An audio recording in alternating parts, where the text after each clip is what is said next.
MNSure.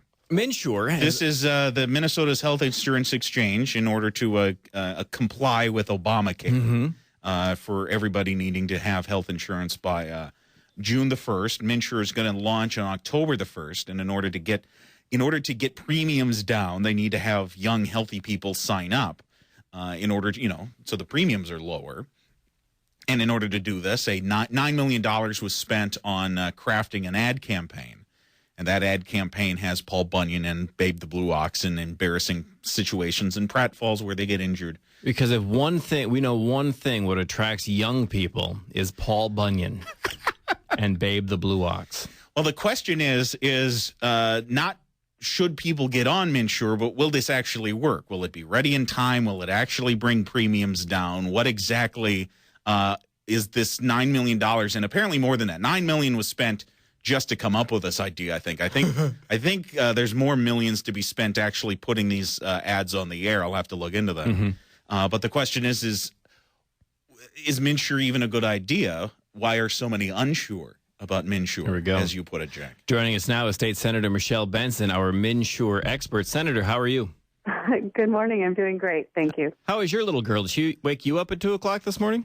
Today we had kind of the marathon awake all night playing around it. Yeah, so been there, done that. Well, then thank you for being with us now. So, Senator, MNSure, here's my question. They're spending millions and millions of dollars to market this to people. Do folks even have a choice about signing up? Well, the federal government compels its citizens to go there and sign up if you're not covered, as we all know, by a large employer or another employer plan. If you don't have insurance, it is a violation of law to not have insurance. And you get fined by the IRS. The fine's pretty small.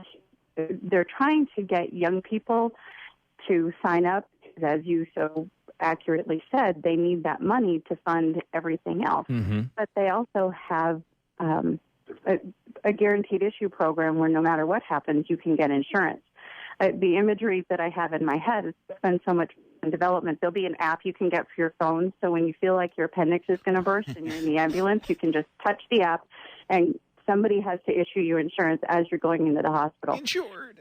So and these young, healthy people who don't really need to go to the doctor all that often can pay the fine, which will be less than it'll cost them to get insurance, and then less. when they need insurance, they can then buy insurance. That's right. Which is not how insurance is supposed to work. That's not insurance. It's just shifting the uncompensated care. The uncompensated care pool is what the hospitals currently do when somebody walks into the emergency room and says, I caught my son with a fish hook and I don't have insurance and I'm not paying you.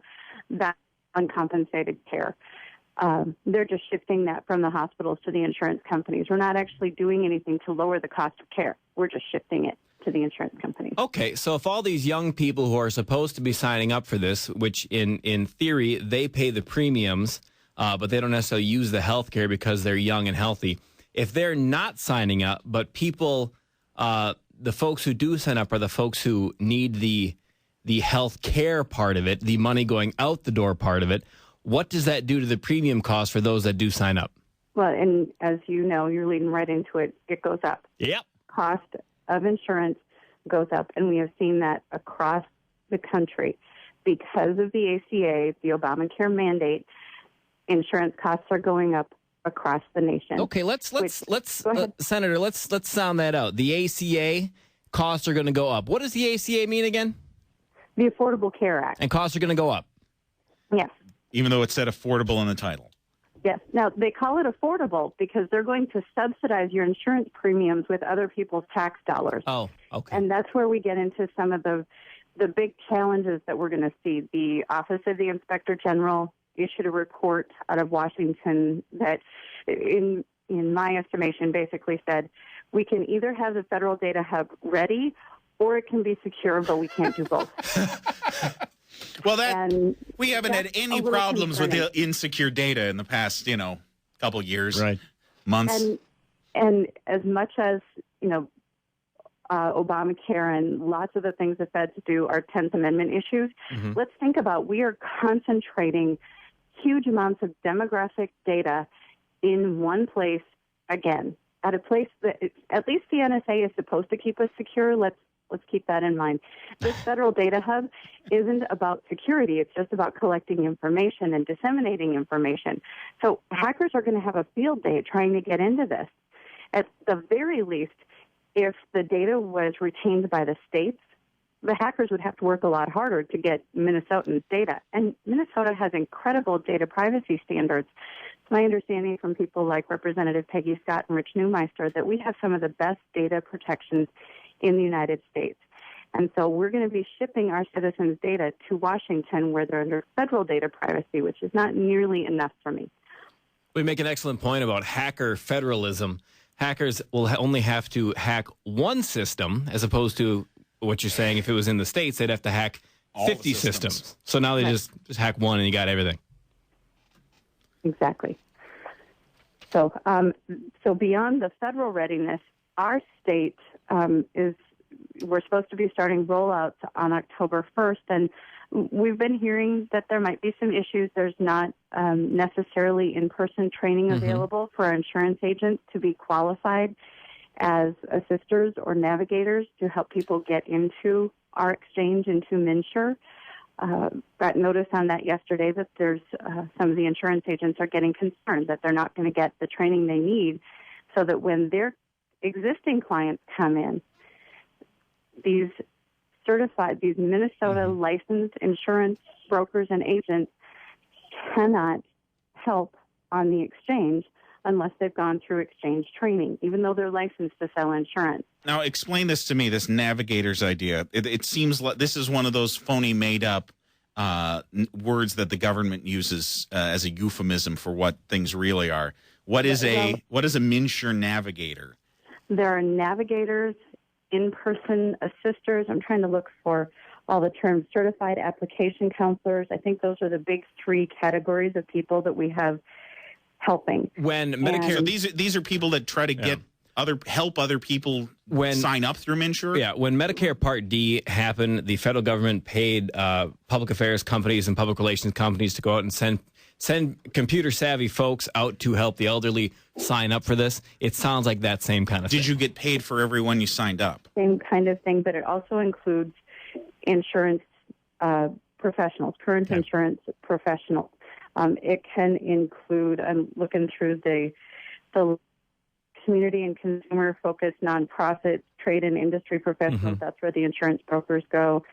Farming organizations, religious organizations. Senator? State and local human services agencies. Well, we're not getting the training people need in order that this would be a smoothly facilitated process. And so I have some significant concerns. The blind leading the uninsured. Oh, nice. Now, Jack, this Medicare Part D sign-up thing, were the people who were doing the helping signing up, were they paid per sign-up? I have no idea. Because as I read it here, MNSure has announced that these navigators will receive $25 per enrollee and $70 if the enrollee is done with an in-person assister. I don't know what assister is a word either. If you're a licensed agent, you don't get that. Okay. You only get that if you're a nonprofit, religious organization, community and consumer-focused nonprofit. Well, and apparently Planned Parenthood, because Planned Parenthood has put out a want ad for MNSure navigators saying that you can make up to $70 per assist if it's in person. So it's anyone can get into this racket. Planned Parenthood should probably stop killing half of its customers. Senator, let me run this past you, see if I got this right. The state is spending a lot of money to market MNSure. The website might not be ready on time. The people who need to assist folks in signing up through the website might not be trained on time. That accurate? Yes. Okay. And now that they have delayed, the feds have delayed the employer mandate, it would be nice if we would have, it would have been nice back in March when it was brought up that we might not make our timelines if we had asked for a little bit of relief. Because we're one of the few states who's actually trying to do this. And the feds drug their feet in telling us what a qualified health plan was. They drug their feet in giving a solution for MNSure. They drug their feet in telling us if we were going to be able to keep Minnesota Care structured as it was.